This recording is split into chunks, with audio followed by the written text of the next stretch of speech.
No capítulo 2 de Apocalipse, nós vemos a carta escrita para a igreja de Éfeso, que cabe muito a nós, a igreja contemporânea de hoje. Essa reflexão, essa análise, essa direção que Cristo entrega a essa igreja. Porque nós vamos lendo a carta e vamos encontrando no início dela, né? Ali Cristo declarando que ele sustenta a igreja nas suas mãos e que ele caminha no meio dela. Então ele está atento e olhando para essa igreja, cuidando dela.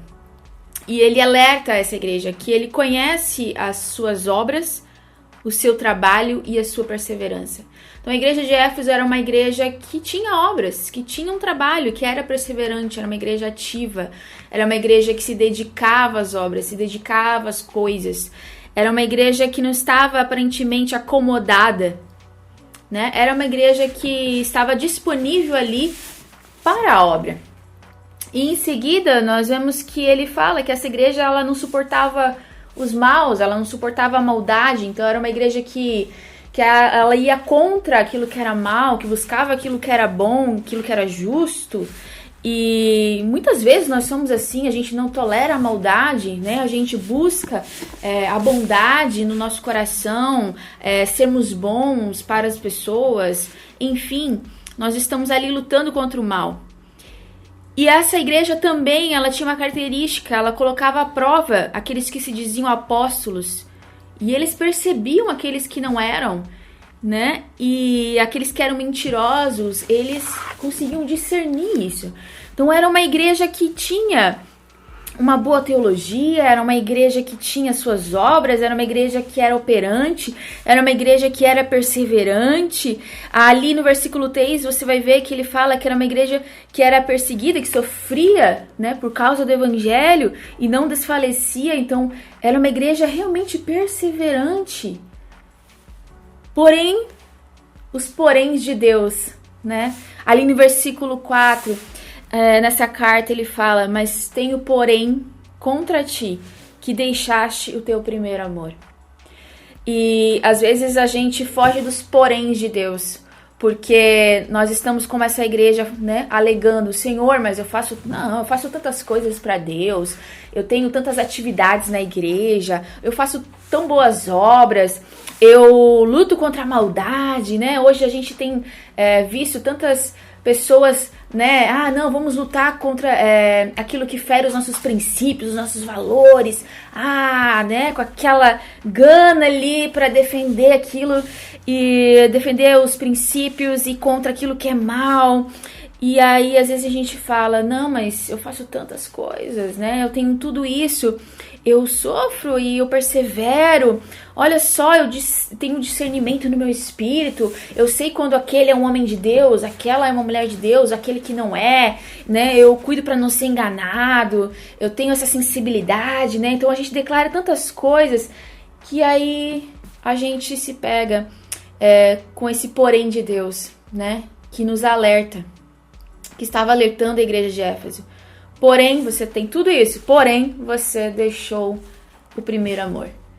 Então, nós podemos ter muitas obras, trabalhar muito, lutar contra aquilo que é mal e, mesmo assim, deixar o primeiro amor. Né? A palavra de Deus, ele usa essa palavra, que o primeiro amor, ele não se perde, o primeiro amor se abandona. E essa é uma frase muito forte e que nós temos que perceber a diferença, porque às vezes a gente culpa a perda, né, do primeiro amor como se fosse um roubo, né? Eu perdi o primeiro amor quando aquela pessoa me feriu, quando a igreja não soube cuidar de mim. Eu perdi o amor quando eu confiei nas pessoas e elas me traíram. Eu perdi o amor quando eu fiz em oração, uma oração a Deus e ele não me respondeu como eu queria. Tiraram de mim o primeiro amor, né? As situações, a vida roubou o primeiro amor, ou a falta de tempo. Não, o primeiro amor não é roubado, né, de você, ele é abandonado.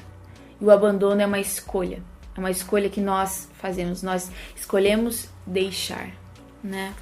E isso é algo que tem que doer no nosso coração, né, nos alertar, porque diante de tantas coisas que essa igreja fazia, mesmo assim, Cristo deixa muito claro que a coisa mais importante é que eles mantivessem o amor, primeiro amor, a chama, o amor por Ele.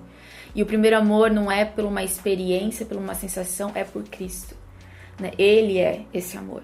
Deus é esse amor, né? E ali, em seguida, ele deixa uma instrução, então, para a igreja, né? Para nós. Lembra-te de onde caíste. Ele estava falando, lembra lá onde você começou a abandonar, lá onde você deixou esse amor, volta para lá, lembra para onde você caiu. Arrependa-te. O arrependimento, ele tem 3 etapas, que é a etapa da razão, da emoção e da atitude, né? Porque a primeira, que é a razão, quando você percebe o erro, o primeiro passo que você precisa é perceber que você abandonou, é verdade, né? Eu preciso voltar lá. É o momento que você percebe o erro. E a emoção é quando você percebeu e você se entristece na sua alma, no seu espírito. E aquele entristecer, né, no espírito ali, você toma uma posição, você toma uma atitude de voltar, né, para ir em direção a Cristo, para ir para a direção desse amor. Então, ele fala, lembra-te, se arrepende e pratica as primeiras obras. Então, o amor, o primeiro amor, ele é prático, ele não é teórico, né? Então, não tem como nós vivermos esse amor por Cristo só na teoria, só no bom discurso, né? Nós precisamos muito mais. Ele é praticado, ele é um ato. Então, se eu tenho que voltar às primeiras práticas, eu preciso voltar a fazer aquilo que eu fazia. Então, se eu não oro, eu volto a orar, né? Se eu não jejuo, eu volto a jejuar. Se eu não leio a Bíblia, eu volto a ler. Eu volto a ter aquelas práticas. Eu peço que Deus gere em mim saudade da sua presença, saudade de estar ali, que Ele aumente a fome e a sede do nosso coração, sabe? Há quanto tempo faz que você não chora na presença de Deus? Há quanto tempo faz que você não para tudo que você está fazendo porque o seu coração está tão em chamas que você precisa largar o que você está fazendo para ir para esse lugar secreto na presença dEle e mergulhar ali, se deleitar nessa presença, nesse amor, sabe? Há quanto tempo você não fala de Jesus para alguém ou conta como para alguém uma experiência que você teve na sua semana com seus olhos em lágrimas, porque você tem tanto amor por Ele que você não consegue se conter de falar de Jesus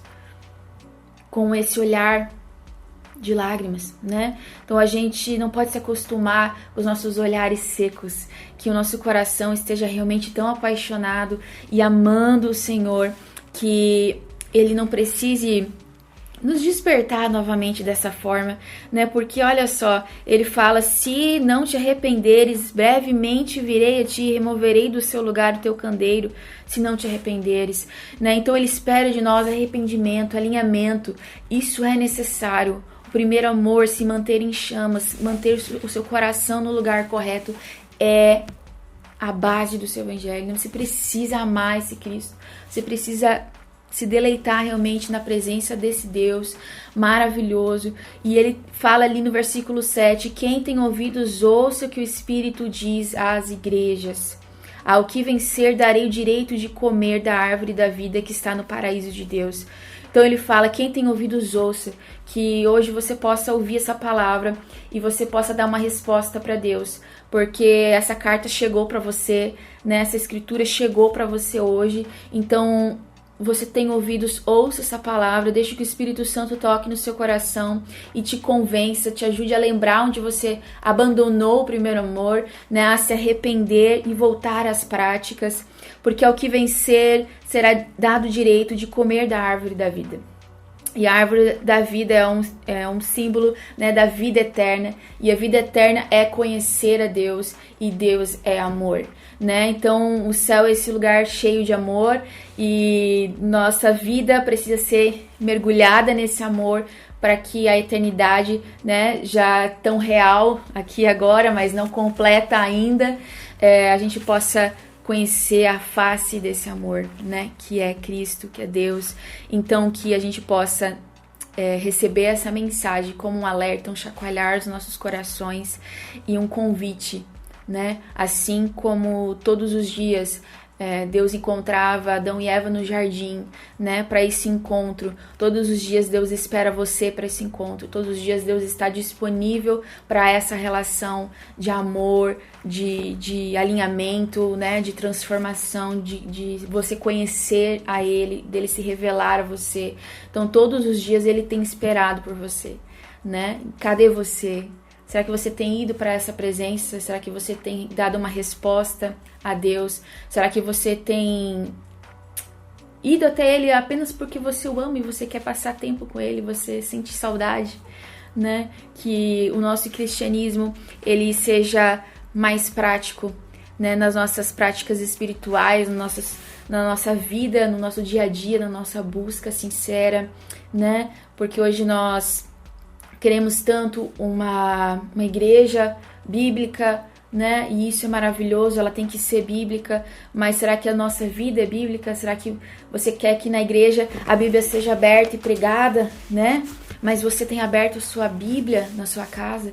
Sua casa tem sido biblicamente, né, real, ali, o culto dentro da sua casa, né, na sua vida. Nós queremos que a igreja, né, temos que ser uma igreja cristocêntrica e temos que ser, mas será que a sua vida tem sido cristocêntrica? Né? Será? Porque senão a gente vai ter um culto cristocêntrico e uma vida não cristocêntrica, né? Um culto biblicamente direcionado, vivo ali, mas uma vida que não pratica, né? Então, que a gente possa pedir para que o Espírito Santo nos ajude a conciliar, né? A unir todas as coisas. E o fundamento que mantém todas elas é o amor, né? O amor de Deus por nós.